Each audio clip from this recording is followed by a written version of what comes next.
Great, welcome everybody. I'm just going to have my webcam on for a minute here in the beginning so you know who who's talking to you. So welcome folks to this webinar talking about old closed landfills and sort of what you need to know, best management practices and some regulatory requirements.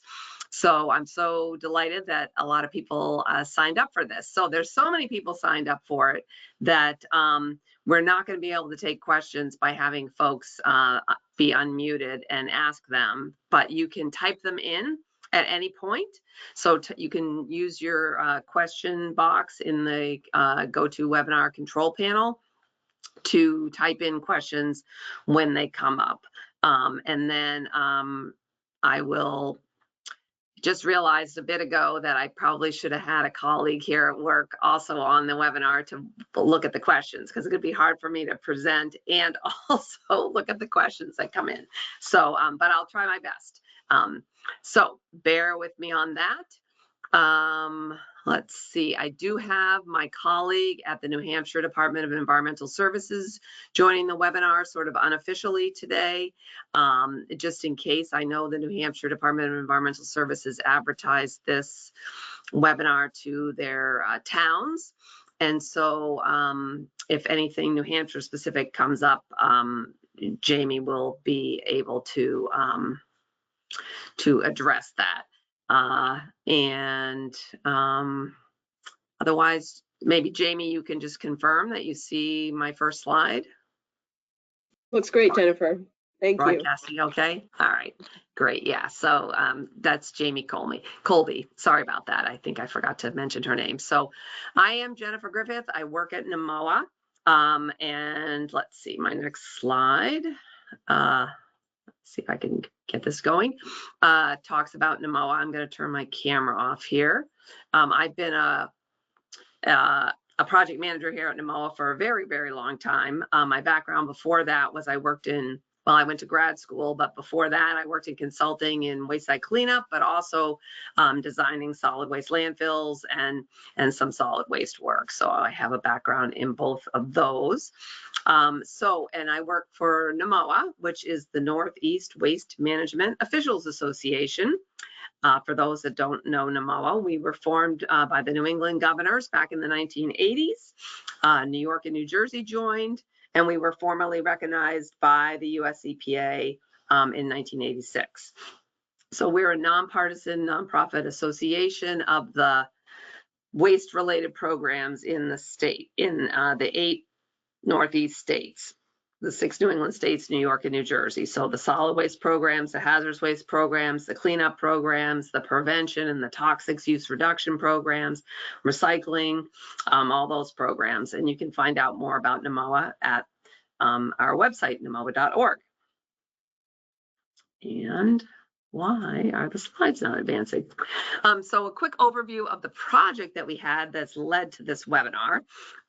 It was funded by the USDA, so I have to put the disclaimer that they've got nothing to do with this, and they're, I mean, with the opinions and the things I'm going to say. But we had a focus on rural northern New Hampshire and Vermont, and we were focused mainly on the pre-regulatory landfills, so that stopped taking waste before there was official closure and post-closure requirements.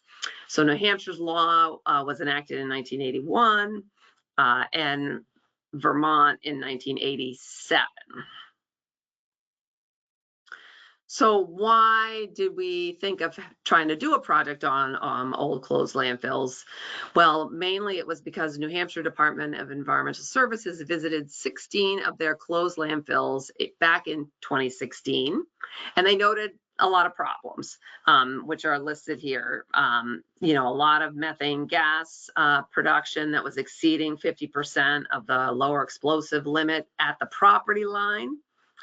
So that was very concerning to them, as well as a whole host of other issues that come when you don't pay attention to your old landfills. And then, through NEWMOA, they communicated that to the other states, and we thought that it was worth doing a project to focus on mainly, trying to raise awareness of these old closed landfills and improve their management.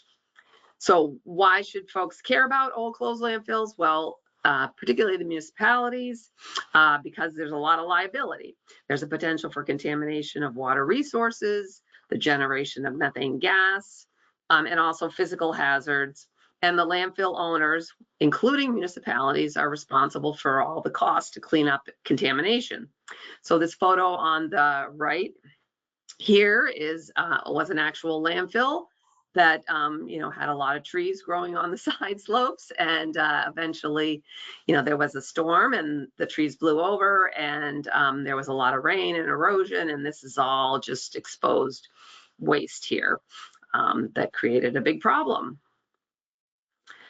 So municipal officials need to be aware of the location and condition of all their landfills. Most towns here in the Northeast anyway have more than one old landfill.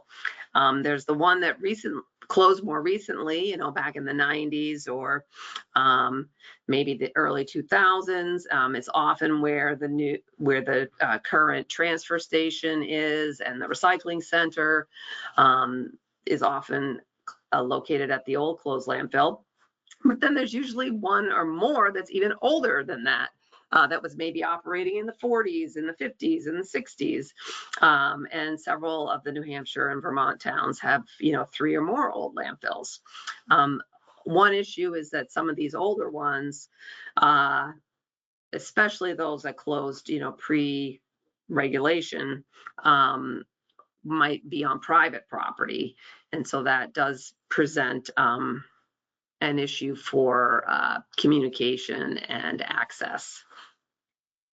So a little bit more about contamination of water resources. It can affect the community health, the rain and snow when they enter the landfill. These old landfills, typically don't have an engineered cap on them, and they also don't have a liner on the bottom like modern landfills do.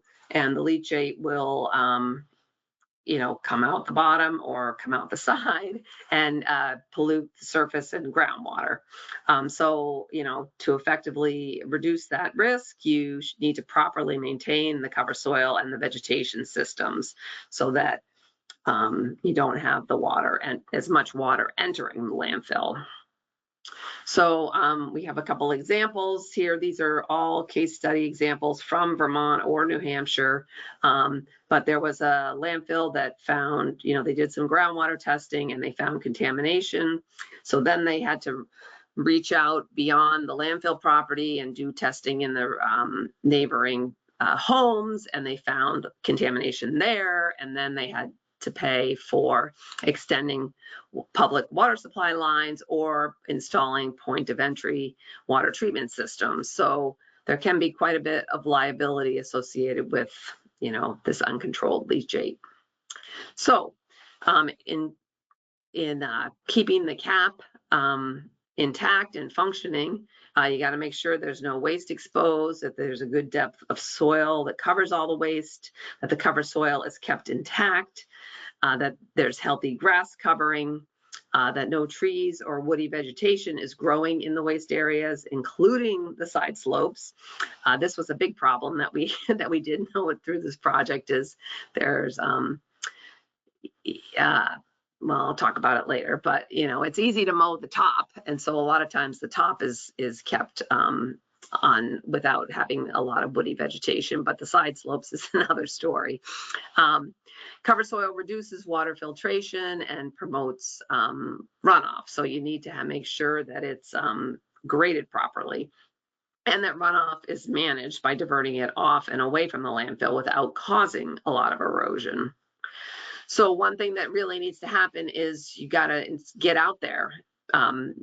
People need to go out to the landfill at least twice a year, somebody knowledgeable, either a town engineer or a professional engineering consultant. You can see in the background here that they've allowed a lot of woody vegetation to grow in this swale here, which will reduce its effectiveness in being able to control runoff if it has all these trees and everything growing in it.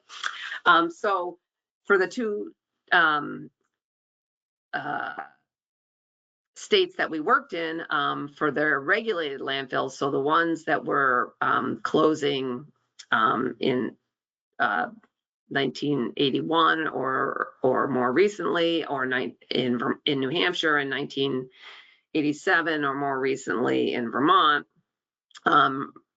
New Hampshire requires that there are 2 inspections a year, preferably in the April-May timeframe and the October-November timeframe.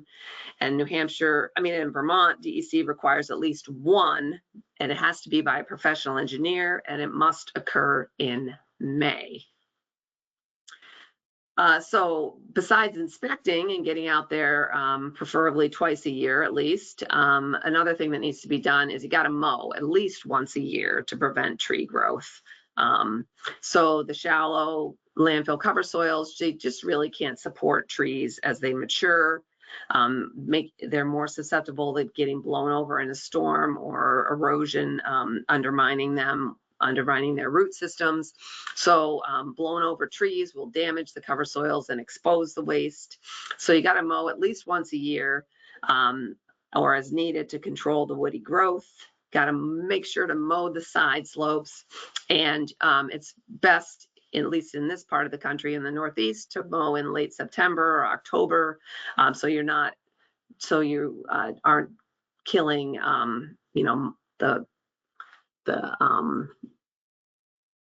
what's that plant that the monarchs eat? Well, anyway, plants that birds and insects and things are using for nesting. You want to maintain good grass cover. You want to prevent soil erosion by the water or wind. So if you have good grass cover, then you're helping to prevent erosion.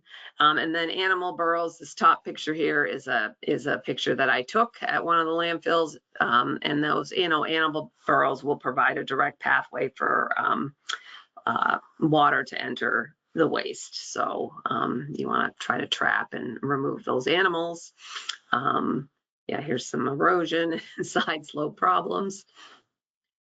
So here is another picture of, where there was a storm and the erosion exposed the waste.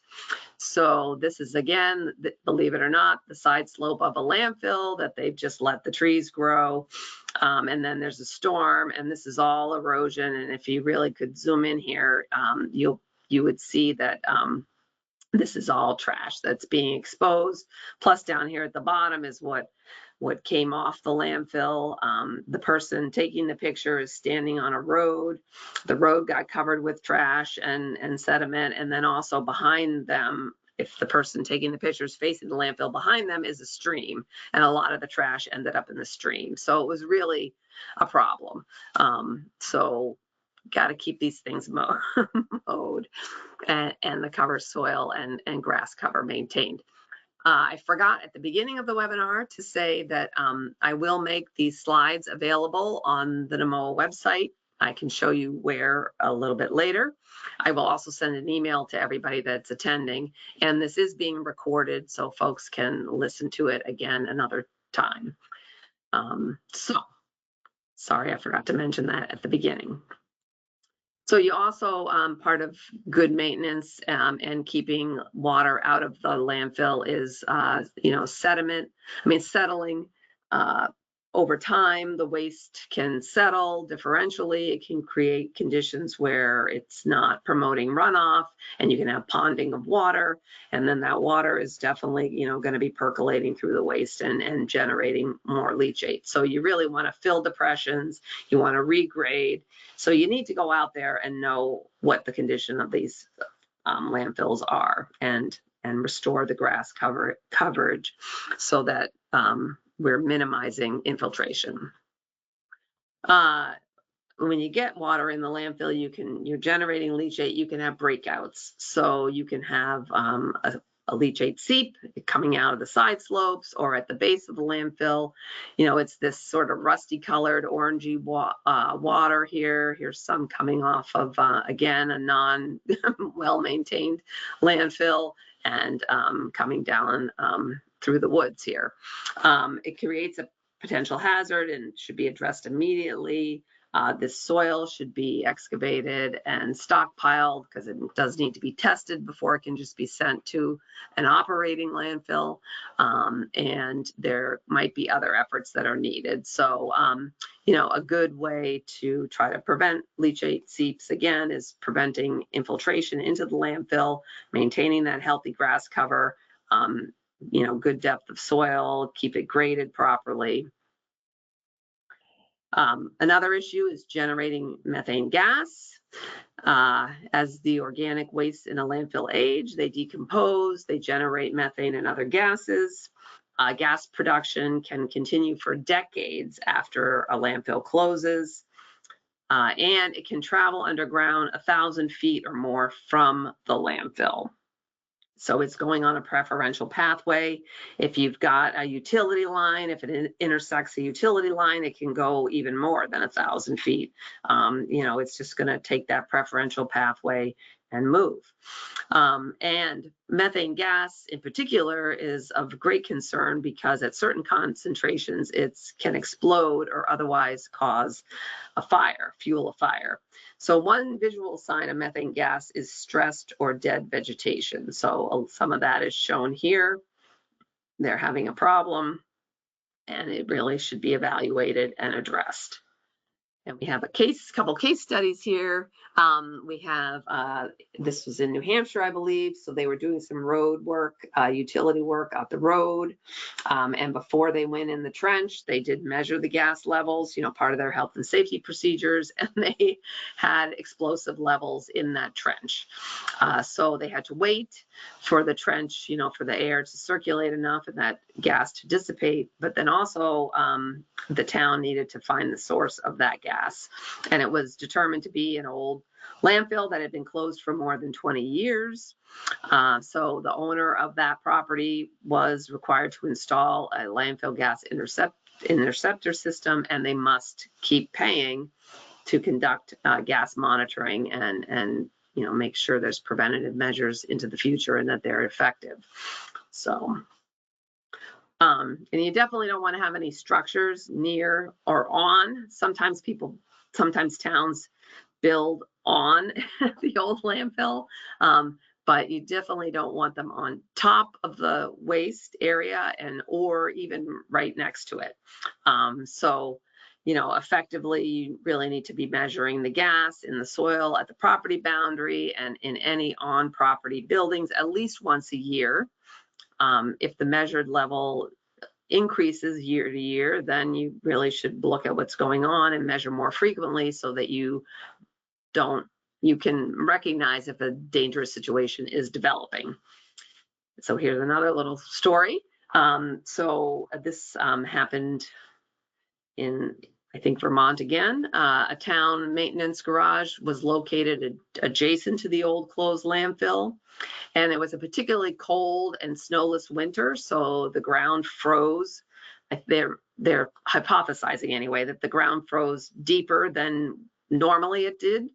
And so that kind of created a barrier for the gas to escape. And so it meant the gas just stayed in the ground and migrated more than it usually did.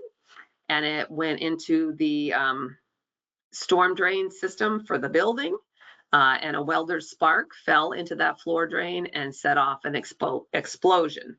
Luckily, it wasn't a huge explosion and nobody was hurt, or there wasn't a lot of damage, but it just goes to show that, even though the landfill wasn't right there and it wasn't, and it was old, an old closed landfill, it still had potentially dangerous situation develop. Another situation is the encroachment of development, which is a big liability and a big problem. So especially if you're not aware of where these landfills are, that's why we're trying to promote awareness, get people to be thinking about and figuring out where their old landfills are. to try to ensure that there's not the encroachment of development, because particularly if that development is going to be relying on groundwater to be the water supply, then either if it's near the landfill, the groundwater might already have some contamination levels in it that could be of concern. But another issue is that if you install new pumping, you're going to be changing the underground dynamics of the water flow, and you could be causing contaminated water to move differently than it has been and move into that area and into that drinking water. So that's definitely a potential concern. And then, like we just talked about, methane gas, it can move far from the old landfill, and also could be a problem in any new structures that are built in the vicinity. So that is a real problem. So some suggestions about encroachment of development: definitely should be having a notice on the deed of the property that the landfill's on that it is an old landfill. So that's in the registry of deeds, just in case at some future point. But also, just again, like the purpose of this webinar is to increase awareness of the location of the old landfills, particularly among local municipal officials, and particularly among the ones that are overseeing and approving and inspecting and that sort of thing, real estate development, so that there's just more awareness of where the landfills are. And then another suggestion is to adjust the zoning and planning ordinances and codes that a town might have to, limit what can happen near landfills.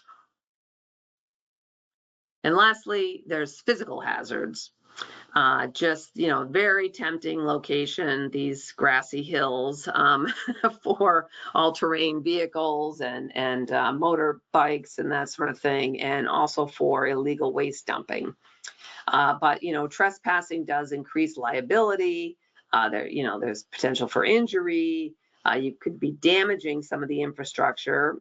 Closed landfills do tend to have groundwater monitoring wells, potentially gas vents, particularly newer closed landfills, and they can disturb the landfill cover, which can increase infiltration of moisture and increase leachate generation. So it's definitely not a good idea. So that you definitely make sure you can restrict access to the property with gates and barriers, ideally, signs. Removing the illegal waste. You also could install some big old boulders, so that people can't drive through. Large tree logs can be a barrier. So there's different things that people can do to restrict access to the property. And then another point that we just wanted to make is these are large open spaces. Hopefully they're open and not vegetated.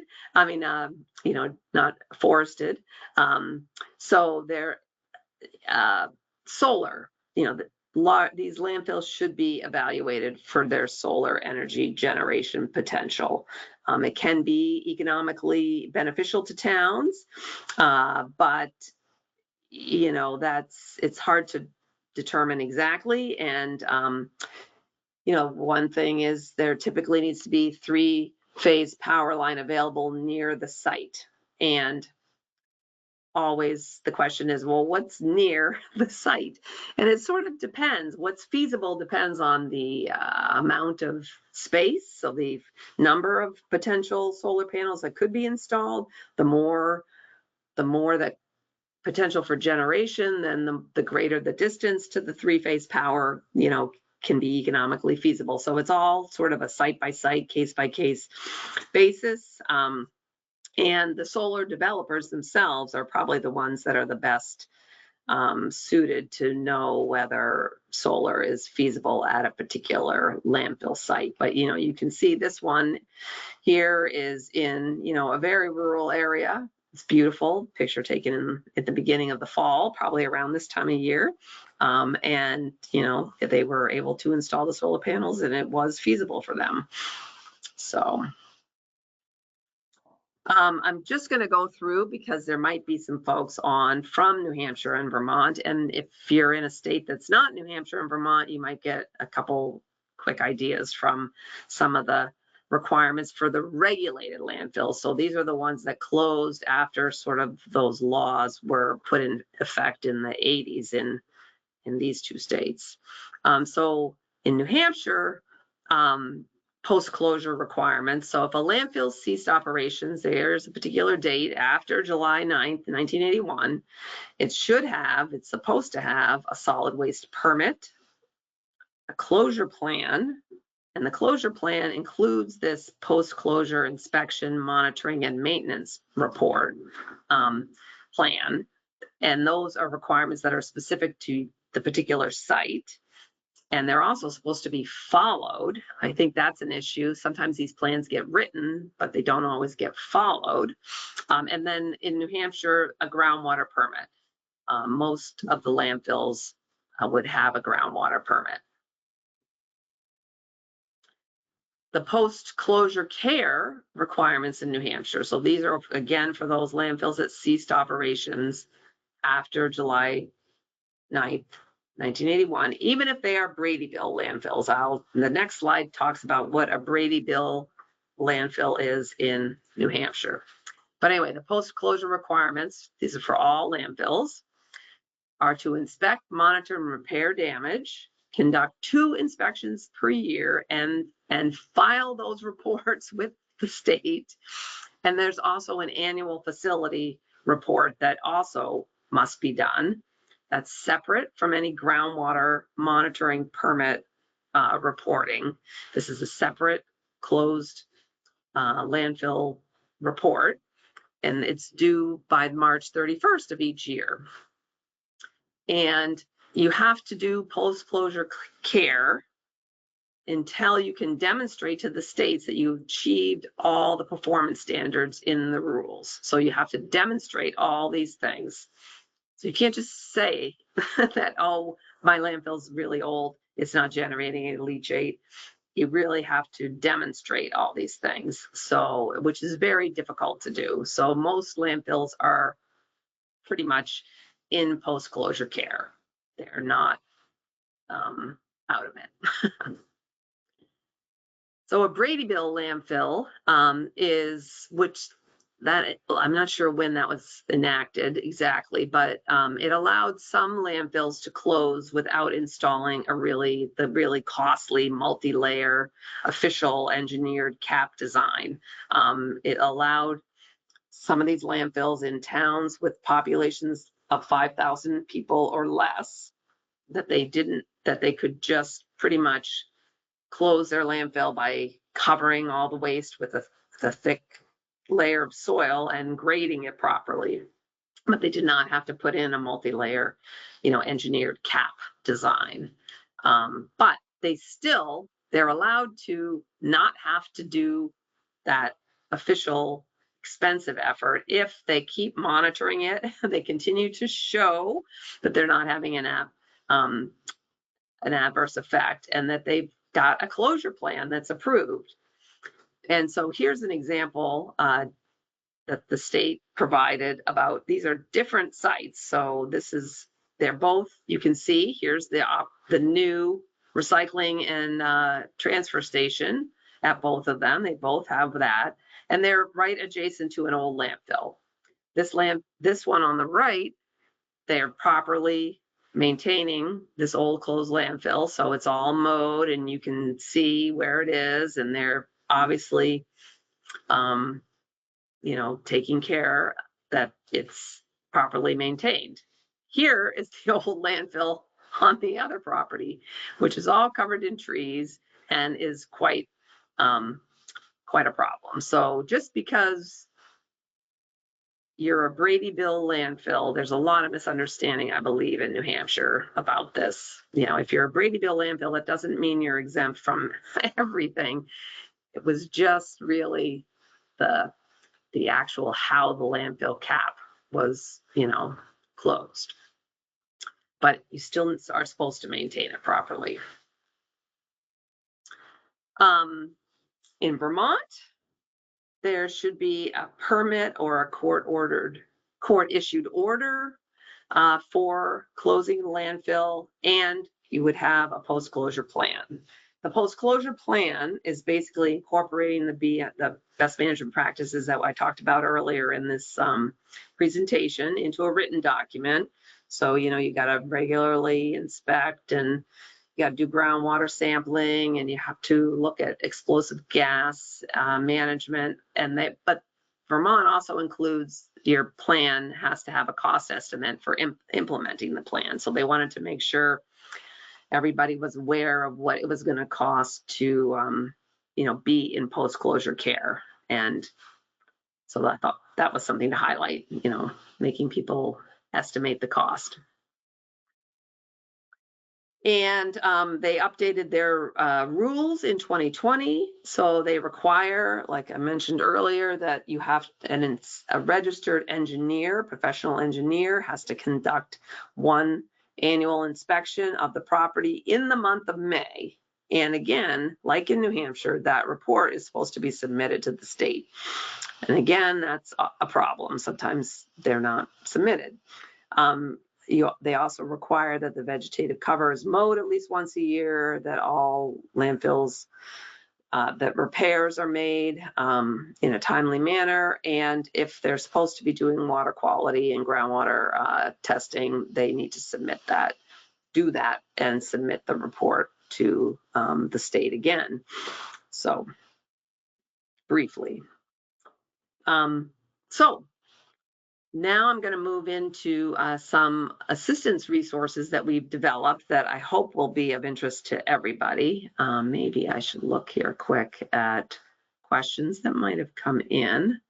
Again, I'm sorry that I don't have the ability to present and ask questions. So we monitor the questions. Let's see if there's any. Milkweed. That's the weed that you don't want to cut down. So you need it for the monarchs are still eating and becoming butterflies up until through September. So it's better to not mow. Let's see. Let's see.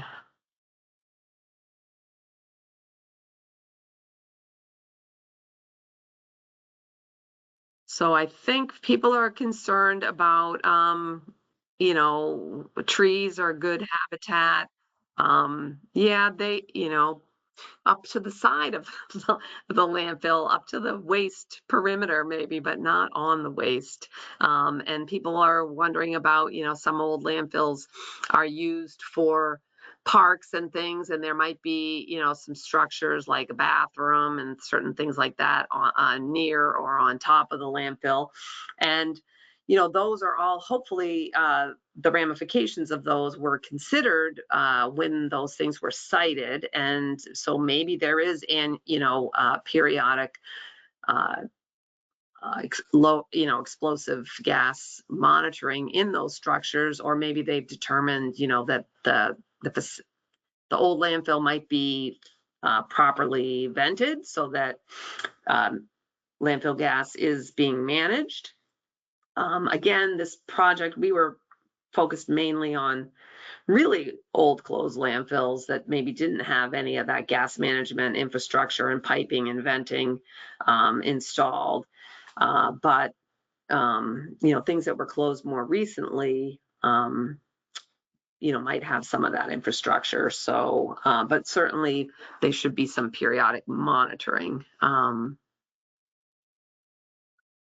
And how far gas will migrate, like I said, it's going to preferential pathways. It depends really on the soil types. Yeah, if there's utility structures or that sort of thing, it's really hard to know. Let's see. Let's see, some folks are wondering about solar panels. Again, I think all the states are having more experience with having solar panels installed on top of old landfills. The in order to be able to put solar panels on a landfill, you do need to get the approval of the state environmental department and the solid waste program that is okay. So I think, a lot of solar developers do have experience. I think the footings that are used, can take into account a little bit of movement. And I'm not an expert, but I know it's certainly been done quite a bit. There's a lot of landfills here in Massachusetts where I'm physically located that have solar panels on top of them. So, yeah, again, it's hard to know for the landfill gas what's near and what's not near. It really is all dependent on the type of soil and and whether there's any utility lines and that sort of thing. So this is one that maybe Jamie can unmute herself for, but if you do have an old landfill with these big trees that have grown on it, what do? I think you can cut the trees so that at least the root structure doesn't get uprooted in a storm, and really mess the cap around. But I'm not sure, Jamie. What do you require Yeah, I tell towns you, to do? call your engineer. So every landfill's a little different, obviously. The conditions are different at every landfill. So currently we have one landfill in the state that they've failed to maintain the proper vegetation on the cap, and it is growing, not just woody vegetation. We're getting outright trees on it. The first step is to work with their engineer so that the overgrowth can be removed in a manner that doesn't destabilize the landfill. Because you're right, if you just try to yank the trees out, you're probably going to make the situation worse. Nobody wants that. It may be that you have to cut them and then determine if it's an engineered cap. You're going to have to use a more cautious approach. If you can save the engineered system, that's better. If you can't, you might have to rip them out and repair everything. That's very expensive. If it's, one of these landfills that was not required to have an engineered cap, then you might be able to cut them. Maybe you can grind them, but you don't want to disturb the waste while you're doing it. So it's tricky. I really think that the best bet is to work with the engineer, hire a consultant, an engineer, work with them, work with the state. State's going to focus on restoring it to the condition it's required to be in, and sort of the approval aspects, what steps do you need to take from an administrative regulatory standpoint. But in New Hampshire, we are definitely going to look to the consulting engineer to make those recommendations that are specific to your landfill. The state is not able to be familiar with each individual situation. So it's sort of that three-way partnership between the permittee, the state, and their consultants or engineer. Great, thank you, Jamie. All right, so here is some things that we've developed that you might find useful. So one is the Best Management Practices and Requirements Guide. It's 8 pages long, and it's basically, got more verbiage than this presentation, but the presentation's pretty much coming out from this guide. So I put the links in here. There is a New Hampshire version, there's a Vermont version, but then there's a writable version that I will show you in a second. Well, not in a second, in 10 seconds. So, this is the cover page for the New Hampshire version, and I'll just notice this box down here. It's New Hampshire specific. New Hampshire DES is here to help. Both Vermont and New Hampshire, they're not interested in, getting everybody in trouble and enforcing and beating up on everybody. They really would like some cooperative assistance in just getting everybody doing the right thing. So, but that was a box there. Now I'm gonna skip out this. Got somewhere else. Sorry, everybody. This is the version that is writable and is meant to apply to folks anywhere that you can adapt for your own situation. So this is so it doesn't say in a particular state, and then that box here is just empty. So you can use the Vermont or the New Hampshire versions to give you ideas for what, but this is a writable box. So you can put your own text in here, and make this your own document. I think you can also cut and paste if you wanted to have a little graphic or something like that. I think this box will do a cut and paste. You don't just have to type yourself. But so, it goes through this. It shows some of the pictures that we've had in the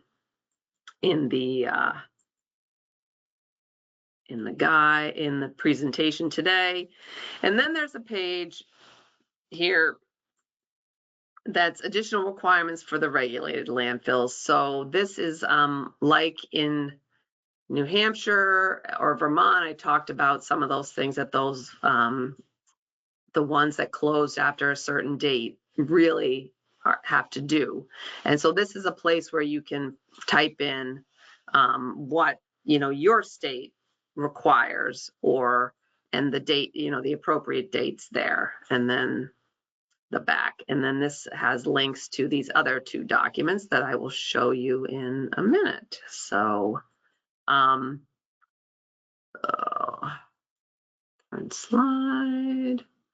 Sorry, everybody, with these technical things. So there's that. Then we also made an inspection checklist. So this is 4 pages. Long, and this is the inside, the meat of it, the inside 2 pages, and it's this is the Vermont version, but you can see you go through and you just answer these questions. This is all meant for when you're actually out on the property. So are trees or bushes growing on the landfill, including the side slopes? And then you would just circle 1 if it's if it's none. If there's some brushy growth, you would put 2. And, if you've got trees and bushes over large areas, you put 3.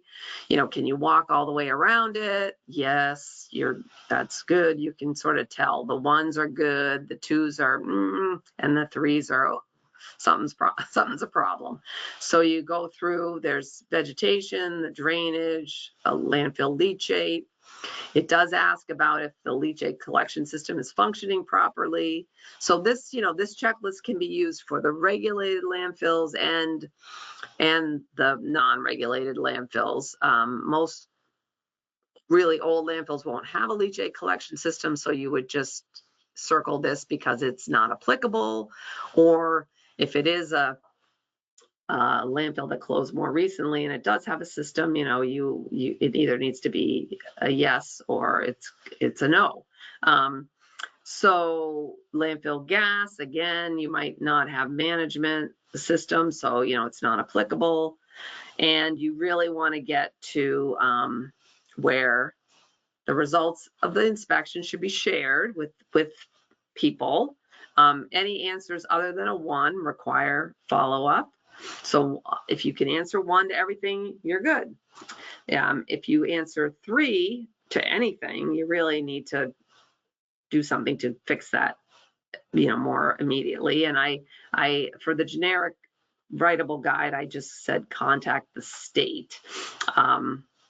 And any answers of 2 indicate an issue that needs ongoing monitoring or attention before it gets worse. So I'll go back here and I'm going to try just clicking on this link rather than, that works better. So here is the more generic version of it. Again, I tried to make it applicable everywhere, but then I realized, oh my gosh, I did leave in snow melt. And I realized, there are parts of the country, sorry, that don't really get snow. So it's not completely, it's unfortunately not completely usable everywhere potentially. But if you could just ignore that one word. And then again, a writable box. I think this writable box is for, when are things regulated or not. Not. And, here's the checklist in a more generic version. This is also, you could fill it out on the computer, but it really is meant to be out in the field. So you might just print these inside 2 pages to take with instead, but you can, this is all writable. And then this box, there's 2 boxes here, and I think one of them is certainly about how you can contact the state. The state's here to help.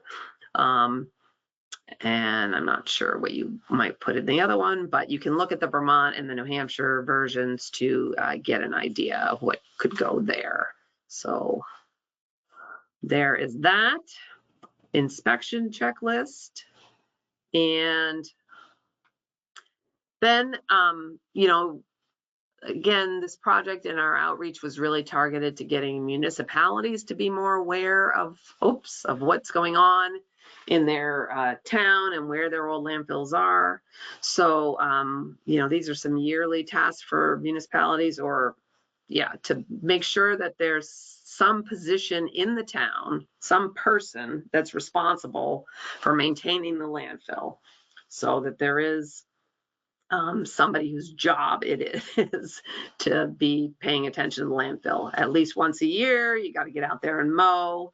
You should also be measuring methane gas in the soil at the property boundary, at least until you have a few years of having 0 measurements, I guess. And Jamie can comment on some of that further. And then also if there are nearby structures, and I know people were questioning, well, what's nearby? And again, that's a hard thing to answer. I do know that for a couple towns that I tried to look a little more deeply into, they do have these post-closure care plans that they're supposed to be following, but I'm not sure they always are.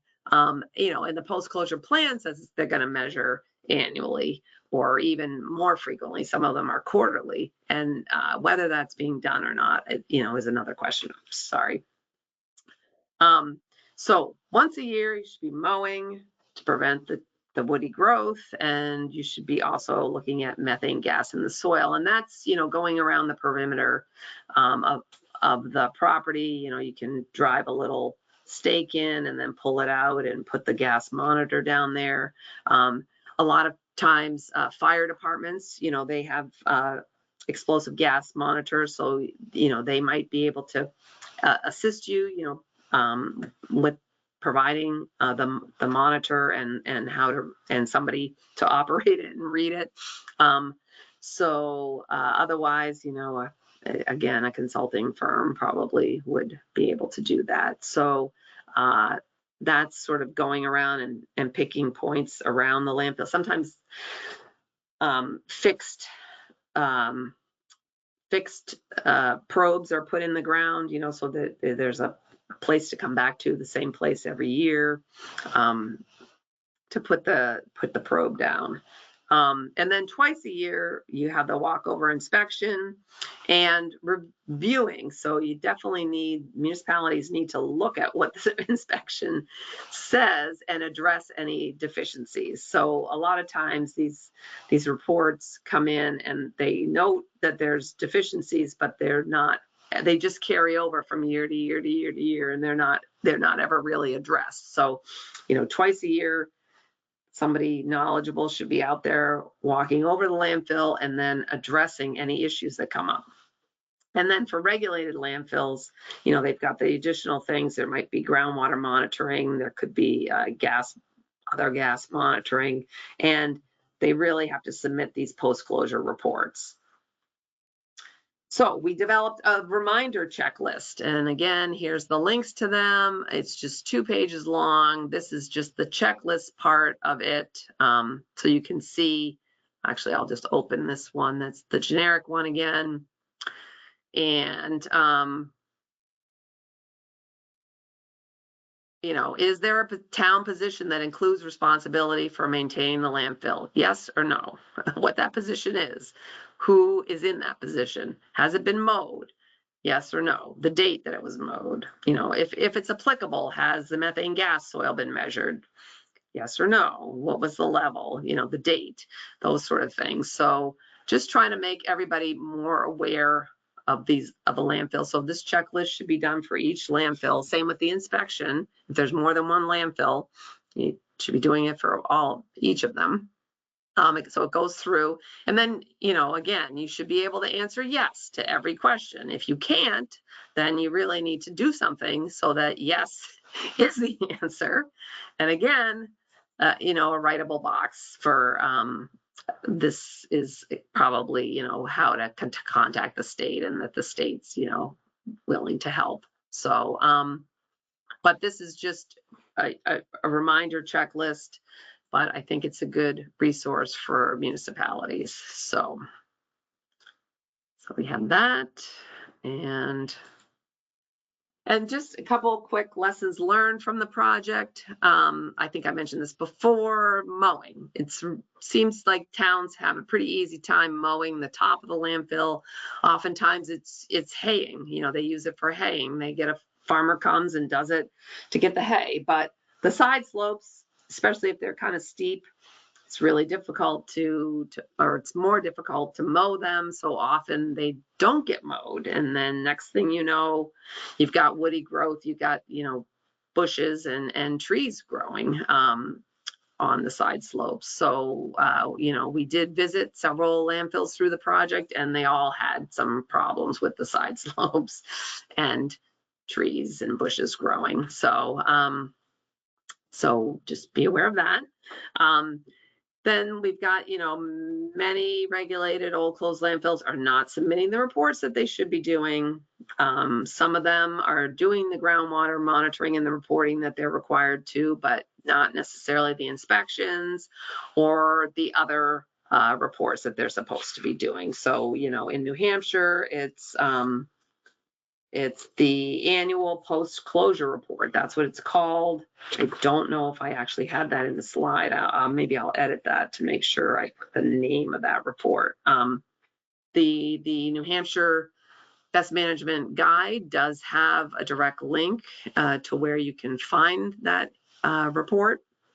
But anyway, I think that's a problem. Sometimes, you know, the groundwater monitoring is being done and the reports that should be submitted for that, but not the inspections and the other reporting that should be being done.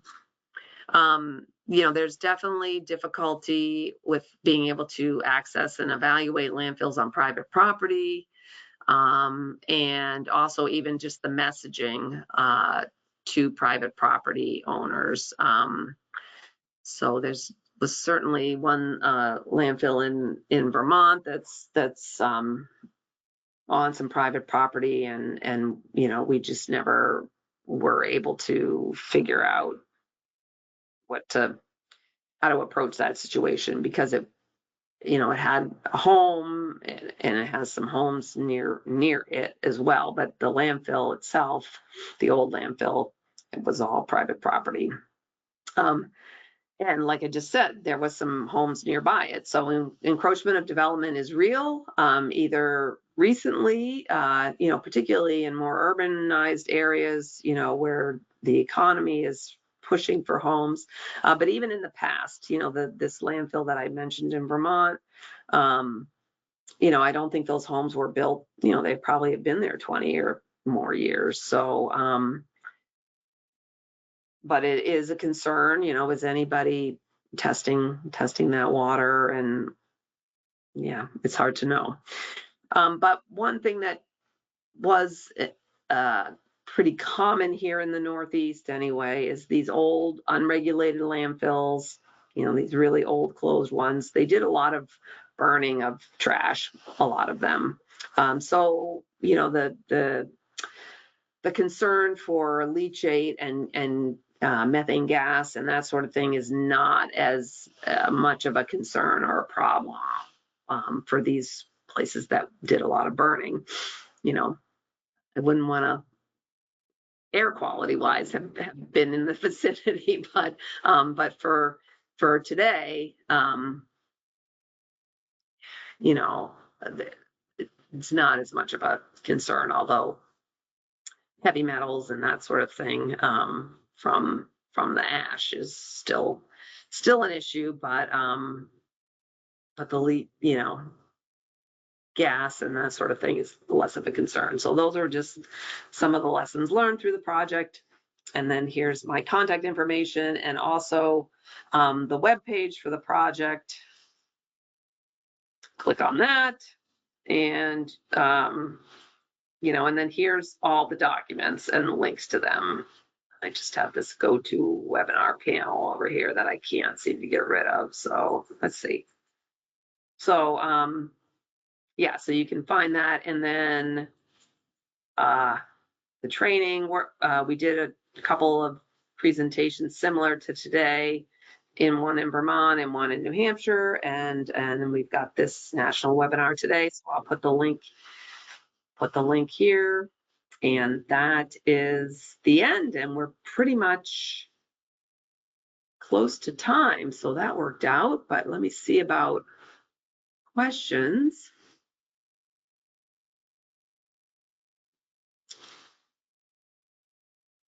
Yes. So my issue about places that have done burning, yes, the ash can be a problem, and so can the groundwater there. So it's not like there's no concern, but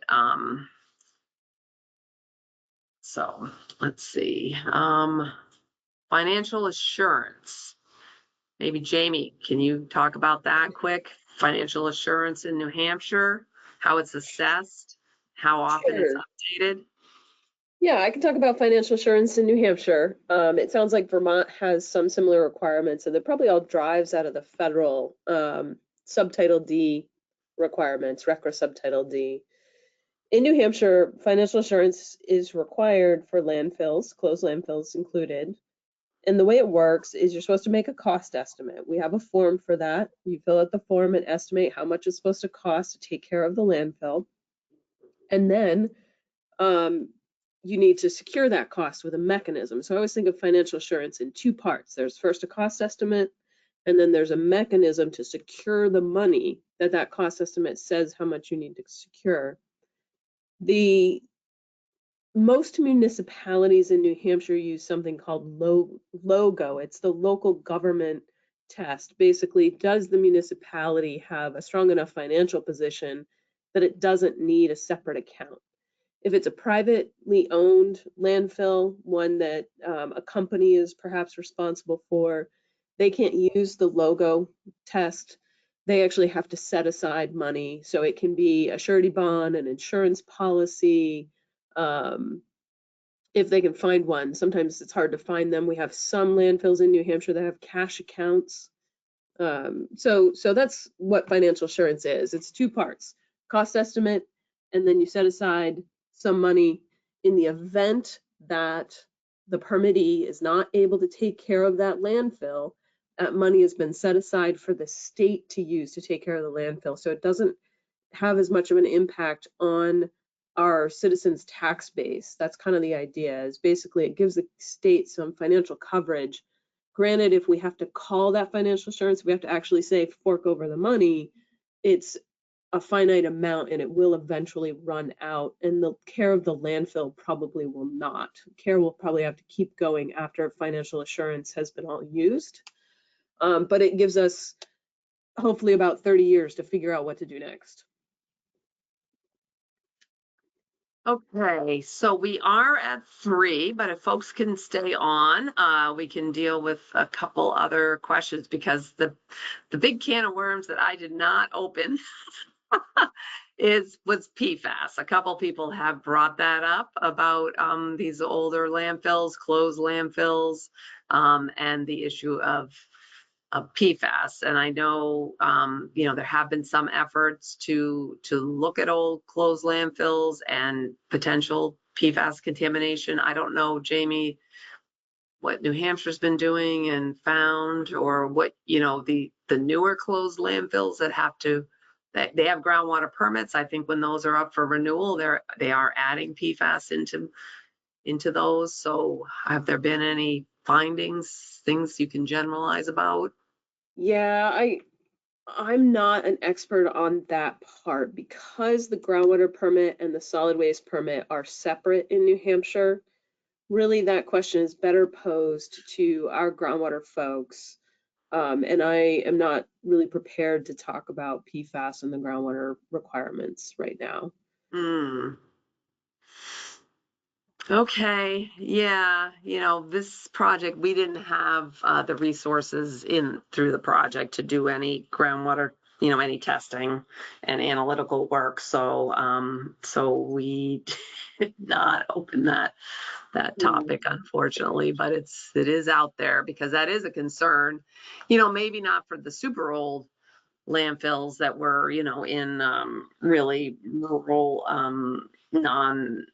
non-industrial settings, but things that are more recently 70s, 80s, 90s, those kind of Yeah, I uh, think I think yeah. Jennifer, there's always going to be some risk posed by a landfill, but every landfill is got its own history, its own record of what wastes were put in there. You could have a small rural town that was a manufacturing town, and the waste from the plant went there.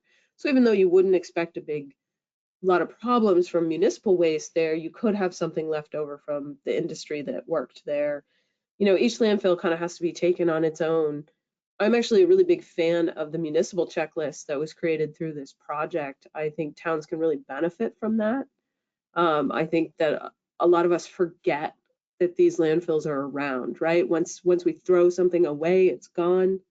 And so I think this project really provided some excellent tools, the checklists, the BMP guide, and I would encourage folks to take a look at those and see if they'll work for your town, for your landfills.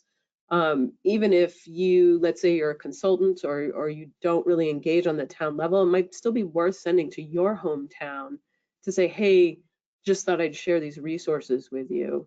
And certainly, if folks have questions specific to New Hampshire, you can always email us, use our state website, email us if you have additional questions. Happy to answer them.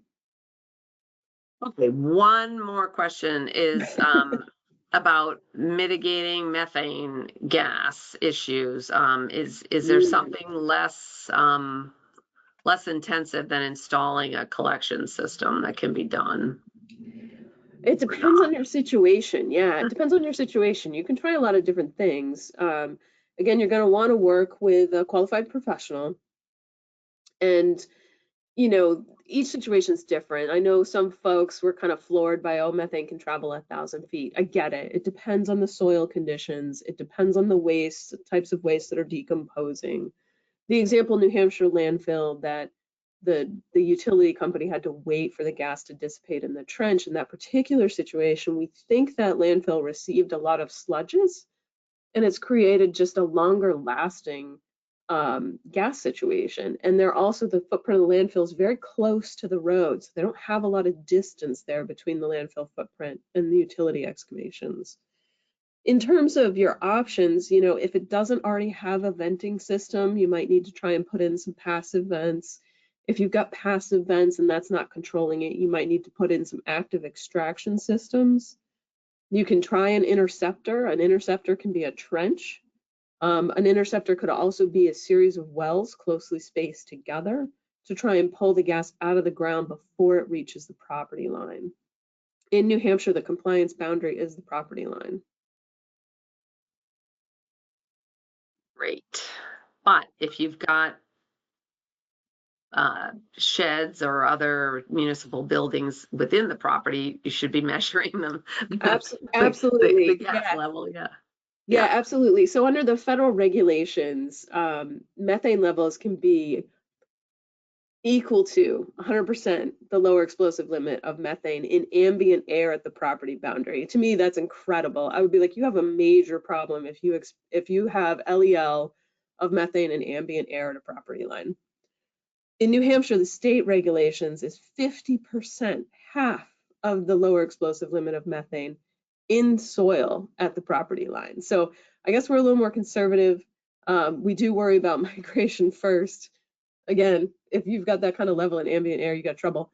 But in buildings on your property, it's 25% of the lower explosive limit in New Hampshire is the action threshold. Good Great. call. Please do check it in your buildings. And for those of you with permanent structures on your landfill already, yeah, we've got that situation too in New Hampshire. Absolutely, there are permanent structures on closed landfills. One of the challenges we've run into though is sometimes, yeah, they built this mitigation system, but it's been turned off. We have a landfill in New Hampshire that has retail stores on top, and every inspection, every other inspection, somebody has turned off the landfill gas control system, which is really problematic. So just be mindful if there's a permanent structure on a closed landfill that already exists. And if somebody wants to develop a permanent structure on the landfill, really think about it first. What are you going to do to mitigate it? How are you going to prevent people from turning it off? Human error is usually one of the biggest culprits in an issue. Yeah. Oh gosh. All right. Well, that's a good note to end on. So anyway, I hope this was useful to people, and thank you so much to everybody that joined today. I think we kind of got into most of the topics. People are suggesting you can put permanent monitoring systems in buildings as well. So Absolutely, but I want to comment on that. For those of you that think permanent systems are the solution, we've gone to facilities where they have turned it off because it wouldn't stop beeping. Okay, so again, that introduction of the human element can create some questions for you, but I love the idea of permanent monitors. Great. But yes, we got to be careful for the human factor of ignoring things, not doing things, turning things off because they're not convenient, not replacing batteries sometimes if things are battery operated. Yeah. So anyway, I hope this was helpful, and I hope people will find the resources that we develop useful. And thank you so much to everybody, and enjoy the rest of your day. And thank you very much, Jamie, for joining me and lending a little bit of authority. Take care. Thank you, Jenny. Right. Bye, everybody.